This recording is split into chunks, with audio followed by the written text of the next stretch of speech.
Saturday the 30th, and we're here for a number of reasons. We're starting with the march, and part of the march is that we're raising awareness of the Heat and Eat campaign. We're standing up for the cost of living crisis, recognising that this is a political choice, as we've talked about before. The government could make a different decision. It's a human rights abuse because people are not able to live with dignity, and Article 3 says that everybody has the right to live a dignified life. And the way people are having to live because of the cost of living crisis is not dignified. And that's a political choice, and we're calling on the government to make a different one. However, we can't really trust the government. They've just passed through a whole load of laws like the policing bill. So we're here to make a lot of noise because we reject their policing bill, and we reject the fact that protests can be shut down for making noise, because it's just the most ludicrous thing we've ever heard. The law actually tried their best. They actually worked really hard, but I don't know what happened at the last hurdle. They just got trampled and threatened and succumbed in the end. Whereas they actually fought really hard to keep that part of the bill out. So it's a shame that it got through, and it reached royal ascension on Thursday, which means it is now passed. So people can get up to 10 years in jail for being too noisy at protests. So we're going to make as much noise as we can, is the plan. And then we are going to march. We're going to march through a new area of London. We've not been here before. We want to do outreach and raise awareness and reach a whole new group of people that we haven't met before. So that's really exciting. And then at the end, we've got the Freedom Networking Fair, which we're really excited about. So we've got a whole load of independent people coming along who are going to be sharing about their products, services, businesses, and all that sort of stuff that can help you live a life outside of the system or protect yourself while you do, like natural health and water systems and all that sort of stuff. This one's a prototype. It's our first time trying it at the end. Obviously, we'll be back in June as well, so we'll be able to have an even bigger one then with more notice and advance notice. But so we'll see how it goes. But because we need to march, we need to raise awareness, we need to keep that presence out on the streets, but we also need to empower the individual. We want people to feel strong and confident to say, actually, I don't need to live in this system. We are creating a new one, and there are so many wonderful projects now out. We've been doing this and coming together for 2 years now. The things that are growing out of it, like United Free Press, for example, are just wonderful, and we're now at a position where we can start offering and moving and coming together in a way that's really coordinated and solution focused. So we'd be focusing on the problem. We're still going to tackle current issues, but we're really going to be looking forwards to a brighter future, because we don't have to accept their prescription of their future.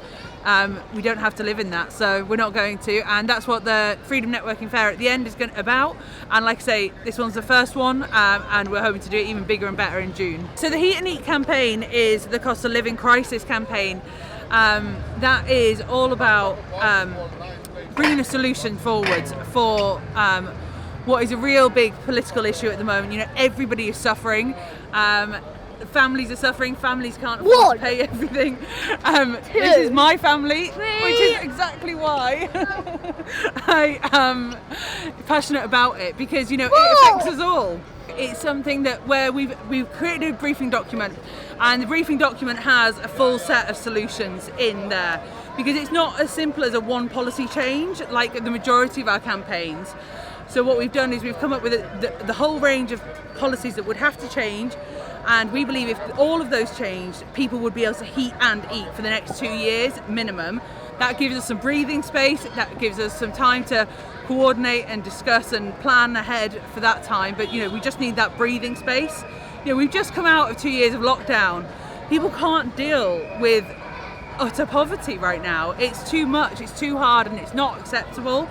So we've got a full briefing document, we've got a full set of solutions. You can write to your MP, and why would we want to write to our MP when we don't trust them, when we don't believe in them?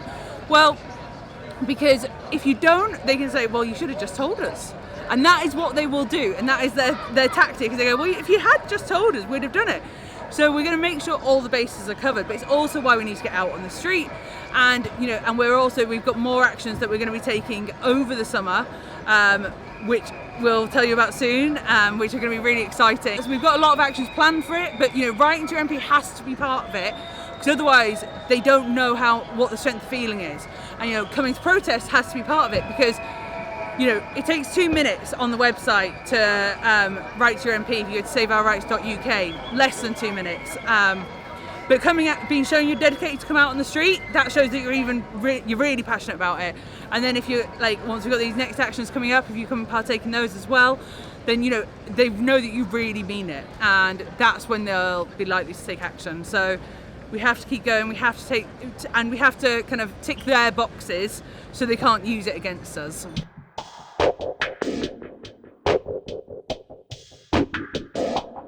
I am so excited about the United Free Press. I'm so glad that you've all joined together and you've coordinated, and what a gift, and this is the type of thing. Buckminster Fuller said, you don't defeat the system by fighting against it, you create something new and people will come. It's that simple. And now we've got this United Free Press which can stand with true ethics, truth and integrity at its heart, and and that just gives me so much hope. And it's so courageous of everyone that's been part of setting it up. And and also, for me, it makes my life easier because I know where you all are now. I can find you all. I don't have to go searching around, and if I forget a name or something like that, I can go there. And I think it's really exciting. Well done to everyone involved, including yourself. If you go to Save Our Rights UK on any social media platform, Twitter, Telegram, Instagram, Facebook, you can find us there. We're in a shadow banning phase, so especially on Facebook you can click and say move to your favourites, so it shows up in your news feed every time. Please do that. But you can also join the mailing list, and we'll send everything direct to your inbox so you don't miss anything. So that's always an option, which is on the website as well, which is SaveourrightsUK. And we're everywhere that we need to be.